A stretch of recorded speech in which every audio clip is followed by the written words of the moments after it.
Good morning, everybody.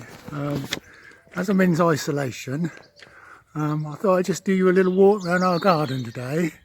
It's a nice warm day, and I'm just going to start here in the front garden, the entrance to our little oasis of peace and tranquility in Swallowfield.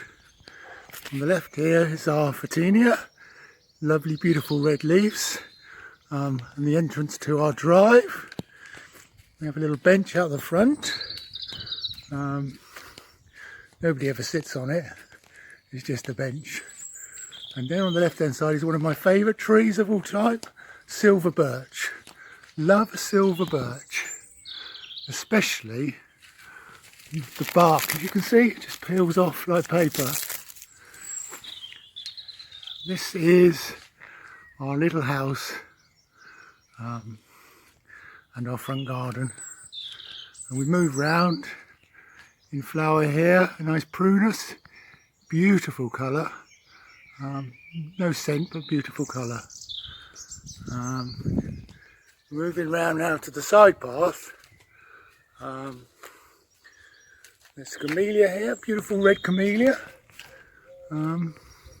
Usually gets hit by the frost, but it seems to be alright this year. In the corner here, it's not in flower, there's a rose here, it's called Happy Retirement. Claire Straight gave this to me when I retired 10 years ago. Had to prune it quite a lot this year, but it's still looking good. And a really nice naturalised hyacinth in full display. Garden. On the left side side we got yew tree that we've pruned every year. Trying to get it razor sharp, but it's the best we can do. And around the patio here, there's box hedges that obviously since the years we've been here have grown. They need to be pruned every June. They used to say that you should prune them on Derby Day. We're lucky that we've not been attacked by box blight, which would mean we'll have to pull them all up. But they're still going well, looking good. There's a patio, an agapanthus that's just starting to come to life after being overwintered.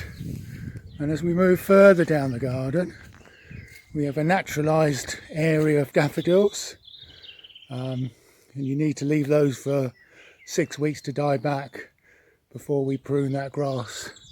And here, an apple tree, and I'm glad to say got quite a lot of buds this year, so we should get a good crop of apples.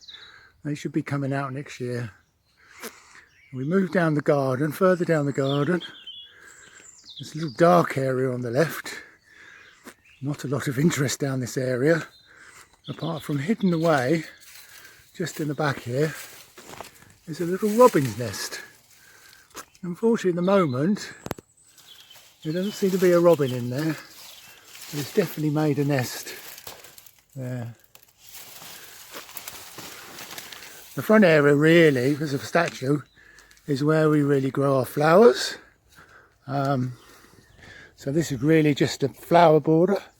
It's not perfect, we like the sort of natural look. But everything's just coming to life, as you can see now. Everything's sprouting. There's a lovely poppy there. There was a magnolia which has just stopped flowering now. And here I'm just trying to train a passion flower up this dead stump. And my favourite of all flowers in the garden, Delphinium, just springing into life. We'll just hop over here a bit. Try not to fall over, as I fell over in the rose bush the other day. This is my little greenhouse. And again, everything coming to life. Let's have a look inside. We got some petunias coming, looking good. Cucumber seeds sprouting, courgettes, rhubarb chard, tomato seedlings, some French climbing beans, some spring onions. So looking promising at the moment. Then we move into the back end of the garden, under the arch. On the left here is my little veggie plot. I've got 3 pots here to grow courgettes in. At the back of the pot here is garlic. You plant that in about October, just garlic, little individual garlic things. And then you harvest about August. They keep growing until the days get shorter, and then they start dying off. And in this bit here I've just planted shallots. Here's a very messy, needs weeding, raspberry canes. So we'll be getting onto those soon. And then here's the quiet sort of zen type art bit of the garden. We have a fish pond, a couple of Buddhas, a beautiful black bamboo, an acer just springing into life, and more golden bamboo at the back. And if we go over here, also quite interesting, I planted a few years ago. The flowers here, that's wild garlic. We planted some wild garlic and it just sprouts every year now. Seems to be quite likes it down this end. We have a little arbour where we sit and have a nice beer or a glass of wine, and then probably a bit of the messy area, so we miss that.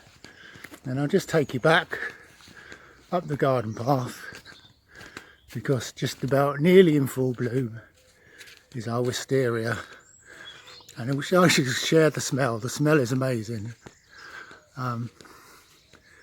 Takes a bit of work with wisteria, but when it looks as good as that, it's well worth it.